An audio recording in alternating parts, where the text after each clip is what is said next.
Price law കർത്താവിൻ്റെ തിരുവരെ നാമം വാഴ്ത്തപ്പെടുമാറാകട്ടെ. കരുണാപ്രഭുവിനോട് ചേർന്ന് സഹകരിക്കുന്ന എല്ലാ പ്രാർത്ഥന സഹായിക്കും അഭ്യുദയകാംക്ഷികൾക്കും എൻ്റെ എല്ലാ സ്നേഹിതർക്കും യേശുനാമത്തിൽ സ്നേഹം അറിയിക്കുന്നു. കഴിഞ്ഞ ആഴ്ച കർത്താവിന് നൽകിയ ദൂത് ഒരാഴ്ച നമ്മെ സ്വാധീനിക്കുവാനും നമ്മെ ധൈര്യപ്പെടുത്തുവാനും കർത്താവ് ഇടയാക്കുന്നു. നൂറുകണക്കിന് ജനങ്ങൾക്ക് ആശ്വാസകരമായ തീരുമാനം കർത്താവ് സഹായിക്കും. ഈ ആഴ്ച ദേശത്തിനായിട്ട് കർത്താവ് പ്രാർത്ഥിച്ചപ്പോൾ കർത്താവ് ഓർപ്പിച്ച പതിനൂടെ പാടുകൾ നിങ്ങളുടെ ശ്രദ്ധ തിരിപ്പാനും കർത്താവ് താല്പര്യപ്പെടുകയാണ്. ലൂക്കോസിന് സുവിശേഷം 12-ാം അധ്യായം അതിൻ്റെ 6-ാം വാക്യം, 2 കാശിന് 5 കുരുവിനെ വിൽക്കുന്നില്ല, അവയിൽ ഒന്നിനെപ്പോലും ദൈവം മറന്നു പോകുന്നില്ല. പ്രസ്തുതം അവയിൽ ഒന്നിനെപ്പോലും ദൈവം മറന്നു പോകുന്നില്ല. Not forgotten by God. നമ്മെ മറക്കാത്തൊരു ദൈവം, നമ്മെ മറക്കാത്തൊരു ദൈവം. ഈ ദൂത് എൻ്റെ ഹൃദയത്തെ വളരെ ആശ്വസിപ്പിക്കുവാൻ കർത്താവിടെയാണ്. അത് നിങ്ങളുമായി ഷെയർ ചെയ്യുന്നത് എനിക്കും നിങ്ങൾക്ക് ഒരുപോലെ അനുഗ്രഹം തന്നെയാണ്. നമ്മെ ഓർക്കാമെന്ന് പറഞ്ഞവർ, നമുക്ക് വേണ്ടി ചില ചെയ്യാമെന്ന് പറഞ്ഞവർ, നമ്മൾ പ്രതീക്ഷ അർപ്പിച്ചവർ, അവർ വാക്കിൽ നമ്മൾ വിശ്വസിച്ചവർ, അവരെ തത്സമയത്ത് നമ്മളെ മറക്കുകയോ നമ്മളെ വെറുക്കുകയോ ചെയ്യുമ്പോൾ നമുക്കുണ്ടാകുന്ന വേദന എത്രത്തോളം വരുന്നതാണ്. ഏകദേശം 34-35 വർഷത്തോളമായി ശുശ്രൂഷയിലായിരിക്കുന്ന എൻ്റെ വ്യക്തിപരമായ ജീവിതത്തിൽ പല പ്രാവശ്യം എന്നെ ഓർക്കാമെന്നും കരുതാമെന്നും ഞാൻ മറക്കില്ല പാസ്റ്റർ എന്ന് പറഞ്ഞ പലരും ഞങ്ങളെ മറന്ന അനേക അനുഭവങ്ങൾക്കുണ്ടായിട്ടുണ്ട്. അല്പസമയത്തേക്ക് മാനുഷികമായ വേദനകളും ഭാരങ്ങളുമൊക്കെ ജീവിതത്തിൽ അനുഭവിച്ചെങ്കിൽ വിശ്വസിക്കുന്ന സകലവും നന്മയ്ക്കായി കൂടി വ്യാപരിക്കുന്ന വചനത്തിൻ്റെ ശക്തി വെളിപ്പെട്ടപ്പോൾ ആ വിഷയത്തിന് ആ സ്തോത്രം ചെയ്യുവാൻ പറ്റവിടെയാണ്. അതെല്ലാം നന്മയ്ക്കായി പിന്നത്തിൽ കൂടി വ്യാപരിപ്പിച്ചു, എല്ലാം നന്മയ്ക്കായി തീർന്നു എന്നുള്ളത് എൻ്റെ വ്യക്തിപരമായ അനുഭവമാണ്. എന്നെ കേൾക്കുന്ന മാന്യ സഹോദരന്മാരെ സഹോദരിമാരെ, ഇന്ന് രാവിലെ പരിശുദ്ധാത്മാവ് നിങ്ങളോട് ഓർപ്പിക്കുന്നു, നിന്നെ മറക്കാത്തൊരു ദൈവമുണ്ട്. ഹല്ലേലൂയ. അവയൊന്നിനെപ്പോലും ദൈവം മറന്നു പോകുന്നില്ല എന്നുള്ളത് ഈ രാവിലെ നിനക്കൊരാശ്വാസമായി തീരുവാൻ കർത്താവ് സഹായിക്കട്ടെ. നമ്മെ ഓർക്കേണ്ട പലരും, നമ്മെ കരുതേണ്ട പലരും ഇന്ന് നമ്മളെ ഓർക്കാതെ, മൈൻഡ് ചെയ്യാതെ നമ്മളെ മറന്ന് മുമ്പോട്ട് പോകുമ്പോൾ നമ്മെ മറക്കാത്ത, നമ്മെ ഓർക്കുന്ന ഒരു സ്വർഗമുണ്ടെന്നുള്ളത് നമുക്കൊരു ആശ്വാസം തന്നെയാണ്. ഈ ചിന്ത വളരെ വിശാലമായ നിലയിൽ എനിക്ക് ധ്യാനിക്കുവാൻ, പഠിക്കുവാൻ കർത്താവ് ഇടയാക്കി. നാം ദൈവം നമ്മോട് ചെയ്ത ഉപകാരങ്ങൾ ഒത്തുവണ്ണം നാം ദൈവത്തെ മറക്കരുതെന്നും എന്തെല്ലാം കാര്യമാണ് മറക്കാതിരിക്കേണ്ടതെന്നൊക്കെയുള്ള വളരെ വിശാലമായ ടോപ്പിക്ക് ആണ് ഈ പഠന വിഷയ പുസ്തകം. എന്നാൽ ഇന്ന് രാവിലെ ദൈവാത്മാവ് വ്യക്തിപരമായി നമ്മെ ഓർപ്പിക്കുന്നു. നമ്മെ ഓർക്കാമെന്ന് പറഞ്ഞത് നമ്മെ മറന്നു പോകുമ്പോൾ ഉണ്ടാകുന്ന അനുഭവമാണ്. ഉൽപ്പത്തി പുസ്തകം 40-ാം അധ്യായം അതിൻ്റെ 23-ാമത്തെ വാക്യത്തിൽ അവിടെ ഒരു സംഭവം ഉള്ളതായിട്ട് കാണാൻ കഴിയും. ഫറവോൻ്റെ 2 ജോലിക്കാരൻ, അപ്പക്കാരനും പാനപാത്രവാഹൻ, അവർ കാണിച്ച തെറ്റിന് അവർ ജയിലിൽ അടയ്ക്കപ്പെട്ട സമയത്ത് അവർ 2 സ്വപ്നങ്ങൾ കാണുവാനിടയായി. ആ സ്വപ്നങ്ങൾ അർത്ഥം മനസ്സിലാക്കാൻ പറ്റാതെ രണ്ടുപേരും ഭാരപ്പെടിക്കുമ്പോൾ അവരെ പോലെ കുറ്റവും ചെയ്യാത്തവനായ യോസഫ് അവരുടെ കൂടെ ജയിലടയ്ക്കപ്പെടാൻ കിടക്കുകയാണ്. അവന് നന്നായി പ്രാർത്ഥിക്കുന്നതായിരുന്നു. സ്വപ്ന വ്യാഖ്യാനമുള്ള ഒരു ദൈവത്തിൻ്റെ പൈതലായിരുന്നു. ആ സ്വപ്നത്തിൻ്റെ അർത്ഥം രണ്ടുപേരും പറഞ്ഞു അതുപോലെ സംഭവിക്കേണ്ടിയായി. പാനപാത്രവാഹൻ യോസഫിനെ ഓർക്കാതെ അവനെ മറന്നുകൊള്ളഞ്ഞെന്നാണ് 40-ാം അധ്യായം 23-ാം വാക്യം വായിക്കുന്നത്.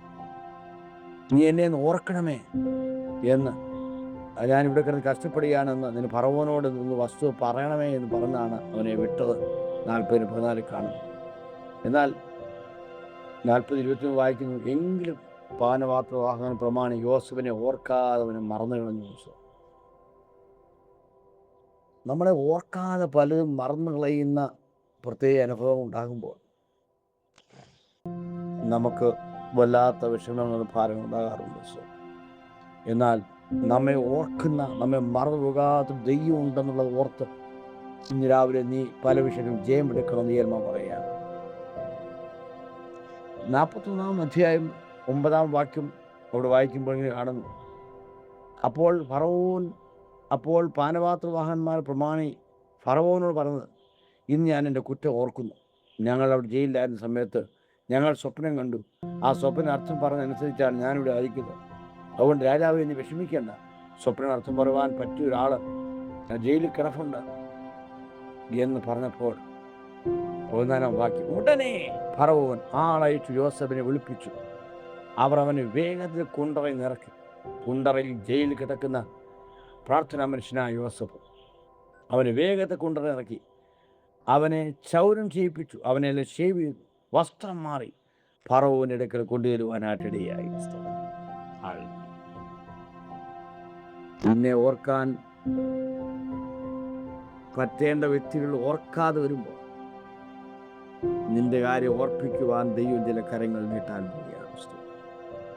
അവിടെ ദൈവത്തിൻ്റെ പ്രവൃത്തി ഫറവോന് മുമ്പിൽ യോസഫുകൾ വെളിപ്പെടുകയും യോസഫ് ആ രാജ്യത്ത് രണ്ടാമനായി ഉയർത്തപ്പെടുവാൻ ഏതുന്ന സംഭവം നമുക്കറിയാവുന്ന വിഷയമാണ്.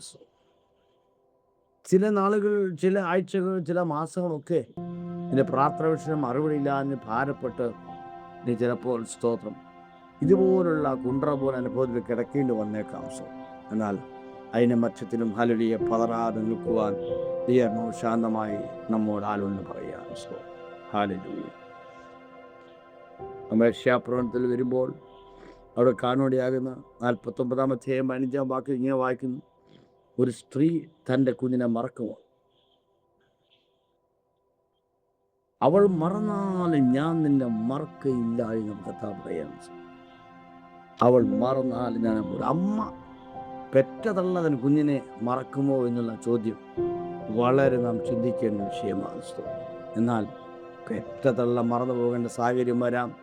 എന്നാൽ അവിടെയും നിന്നെ മറക്കാത്ത ദൈവമുണ്ടെന്നുള്ളത് നമ്മുടെ അനുഭവമാണ്. പത്രമാധ്യമങ്ങളിൽ കൂടി നമ്മൾ ഈ വർഷങ്ങളായി കാണുന്നതാണ്. സ്വന്തം അമ്മ കുഞ്ഞുങ്ങളെ ഉപേക്ഷിച്ചിട്ട് മറ്റു ചില കാര്യങ്ങളിലേക്ക് പോകുന്നതായിട്ടൊക്കെ നമ്മൾ വാർത്തകൾ കണ്ടുപിടിക്കുക. അപ്പോൾ അതിനെ വളരെ വ്യക്തമായിട്ട് അറിയുന്നു. ചിലപ്പോൾ അമ്മ വരെ മറക്കാം. അമ്മ മറന്നാലും ഞാൻ നിന്നെ മറക്കത്തില്ലെന്ന്. ഇന്ന് രാവിലെ പല നിലയിൽ ഭാരപ്പെട്ട് ദൈവം പോലും എന്നെ ഓർക്കുന്നില്ല എന്ന് പറഞ്ഞ് നിരാശപ്പെട്ട് കഴിയുന്ന നിനക്ക് ഈ രാവിലെ ഒരു വിടുതല സന്ദേശമായിട്ടാണ് കർത്താവ് നമ്മൾ സംസാരിക്കുന്നത്. ആര് മറന്നാലും മറക്കാത്തവനായ ദൈവം. എബ്രായരുടെ 6-10 വാക്യത്തിൽ വളരെ വ്യക്തമായിട്ട് അവിടെ ഓർപ്പിക്കുന്ന ഒരു സന്ദേശ പ്രകാരമാണ്. സ്തോത്രം. നീ വിശുദ്ധന്മാരെ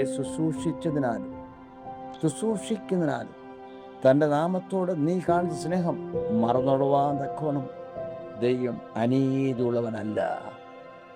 നീ കർത്താവിൻ്റെ നാമത്തിനു വേണ്ടി, കർത്താവിൻ്റെ വേലയ്ക്ക് വേണ്ടി ദൈവനാമത്തിൽ നീ അനേക നല്ല കാര്യം ചെയ്ത വ്യക്തിയാണ്. എന്നാൽ ഇന്ന് നിന്നെ ഓർക്കാൻ ആരുമില്ല എന്ന് വിചാരിക്കേണ്ട. നിന്റെ കർത്താവ് നിന്നെ മറന്നുവിടാൻ തക്കോണം അനീതിയുള്ളവനല്ല എന്ന് പരിശുദ്ധാത്മാവ് രാവിലെ ഓർപ്പിക്കുകയാണ്.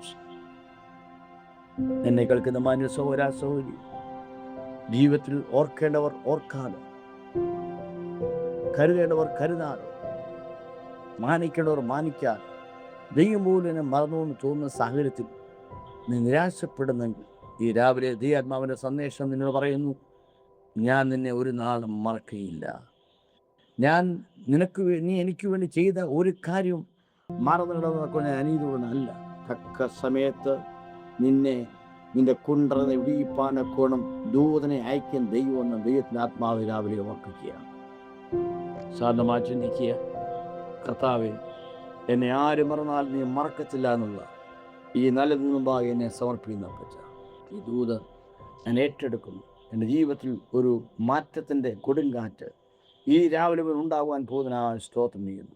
നീ എന്നെ ഓർക്കുന്നല്ലോ, അതോർത്ത് കർത്താവിനെ സ്തുതിക്കുന്നു. പഴയ മുഴുവൻ ദൈവം ഓർത്ത് അനേക ഭക്തന്മാരുണ്ട്. നിന്നെയും ഓർക്കുന്ന ദൈവം ഇവിടെ ഉണ്ട് എന്ന് ദൈവാത്മാവ് ഓർപ്പിച്ചതിനായി സ്തോത്രം. ഈ ദൂത് സമർപ്പിക്കുന്ന എല്ലാ പ്രിയപ്പെട്ടവരും ഈ ദൂത് അനുഗ്രഹമാതിരട്ടെ എന്ന് പ്രാർത്ഥിക്കുന്നു. ദിനത്തെ അനുഗ്രഹിക്കുന്നു. മറന്നു ദൈവ സാന്നിധ്യം കൂടി നാട്ടം യേശുവിന്റെ നാമത്തിൽ തന്നെ ആമേൻ. കർത്താവ് എല്ലാവരും അനുഗ്രഹിക്കട്ടെ. Praise the Lord, praise the Lord.